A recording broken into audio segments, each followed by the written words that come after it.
wanted to do a quick little discussion talking about 4K restorations and how they can help us to reappreciate movies. It's a weird thing that I kind of thought about recently when I did my podcast with mid-level media. Yeah, and it's just one of those things where I was like, you look at certain brands like Vinegar Syndrome and Synapse and whatnot, and even on the occasion with Arrow Video or Criterion, and how they'll pick up these random films that you will have never heard of before, and it's a very weird thing to look at it and be like, oh, like, you obviously get your Facebook comments who are like, well, who the fuck gives a shit about this? I want to watch, like, who gives a crap about this? I want to watch this movie on the 4K. Hurry up and make that instead. A movie that they don't have a license to or whatever. So it's like, there's becomes a really interesting appreciation for films because of physical media releases like these. And look, some of them could be probably god-awful movies, like 2-star movies or whatever, however you want to do your star rating system out of 5 or 10, whatever. Either way, pretty low. Stuff that's considered kind of trash, but also, you know what? A film's a film's a film's a film's a film, so physical media, 4K UHD, complete restoration, Dolby Vision from the original camera negative. I love seeing that kind of stuff. It's so crazy, especially like you look at Vinegar Syndrome in particular, the amount of weird sex films that they have, like, what was it, Killer Condom or whatever, like the obscure stuff that they do. Now, of course, these are still brands that still do bigger releases, like, oh, I got Criterion, it's got Mean Streets from, Scorsese, but then it's also got, I was going to say House, the Japanese film, but it's like, that's not really that obscure, I guess. It's probably less obscure now because of their release. But there's also that, isn't there? There's also the factor of you get all these obscure films that are, especially Western audiences would have probably never heard of before, and suddenly they're getting these boutique releases, and you're like, what the crap is this? And you look into it and you're suddenly like, oh, this sounds interesting, this sounds pretty fun. Whether or not this be your weird sex movies, usually American movies anyway, and nevertheless, it's like, the fact that these scans, especially I'm really wanting to emphasize the fact that these are films that aren't just obscure and are put into a label and then released. Anyone could do that. Imprint does that. Umbrella does that. Like, there can just be labels who can just get a print, put it into a computer. There you go. It's a 1080p scan let's say a 2K scan of a bloody film print. It's like, it might not be remastered, but it's still a print. Like Imprint's Catman of Paris, where it's like, it's not a great print. It's a 4K scan by Paramount, but it has absolutely not been remastered. There is no cleanup job. There's dirt, there's scratches, there's cigarette burns, all that kind of crap. But at the same time, it's giving you this avenue to actually still watch this film that you probably never would have heard of, that only goes for like an hour and 5 minutes. What the crap? 65-minute long films exist? Oh, sign me up. So there's interesting stuff like that where you'll get these random films, but then they'll get these, maybe again, immaculate transfers from brands like Vinegar Syndrome, who will be like, holy crap, here's a 4K UHD with, again, Dolby Vision, you got HDR10 plus, you got like Dolby Atmos audio, you get 20 different commentaries and featurettes up the wazoo, exceptional packaging and new artwork and all this stuff, and you're like, oh my god, this looks amazing, I gotta buy this. And you realize it's a piece of shit movie, but you're like, it actually looked pretty good.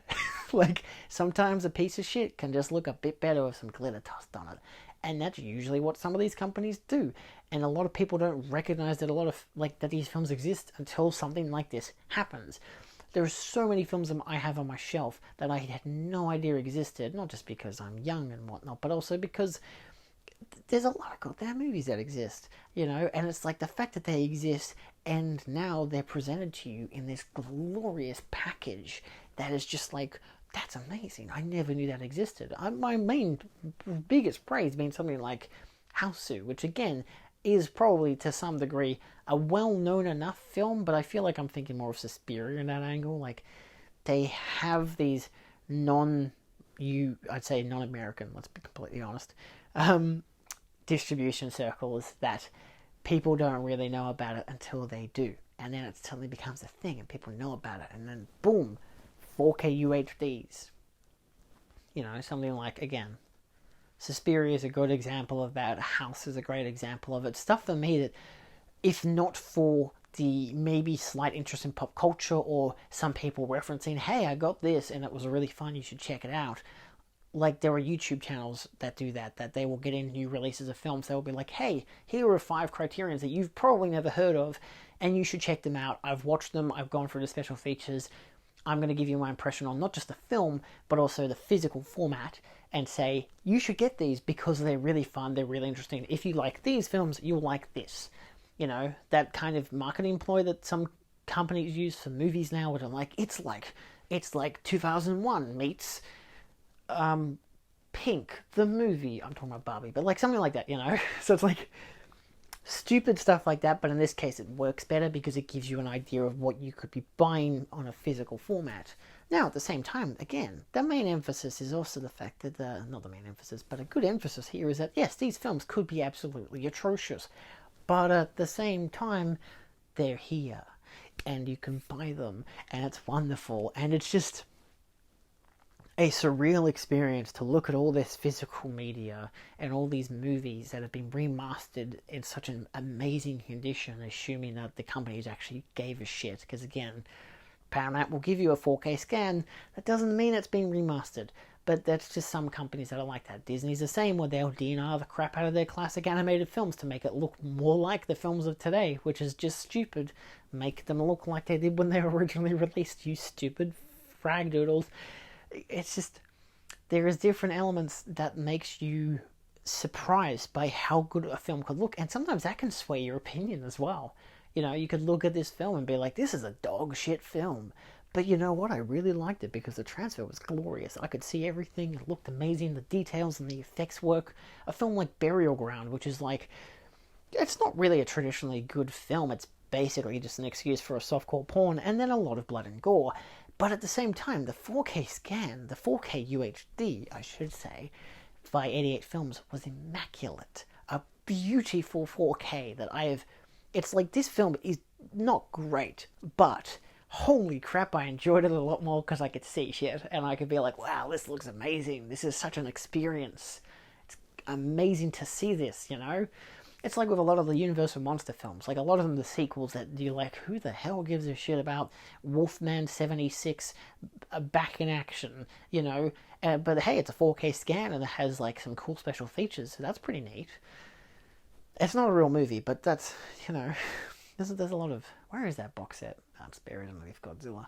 Anyway, there's just a lot of stuff like that, which is very interesting to me, where you can get these beautiful scans and releases of films that you'll never have heard of, never watch, and be like, I'm convinced I'm going to spend my money on this because it just looks great. And then, again, the convincing element of this film, narratively or character-wise, is really bad, but at the same time, that score was really good in that 7.1 track, and honestly, it was great to see all those blood and gore effects in 4K. It made them look even better, you know? Like, sure, there's still a cheapness to them, maybe, but there's an appreciation of, this is right up my alley, this is perfect, this is...